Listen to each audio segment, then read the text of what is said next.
আমি সংসদ সদস্য নির্বাচিত হইয়া সশ্রদ্ধ চিত্তে শপথ বা দৃঢ়ভাবে ঘোষণা করিতেছি যে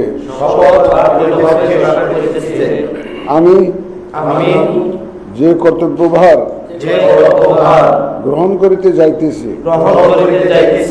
তাহা আইন অনুযায়ী ও বিশ্বস্ততার সহিত পালন করিব।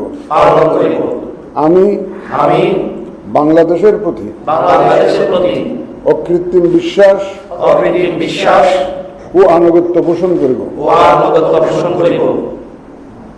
এবং সংসদ সদস্যরূপে আমার কর্তব্য পালনকে ব্যক্তিগত স্বার্থের দ্বারা প্রভাবিত হইতে দিব না। ধন্যবাদ।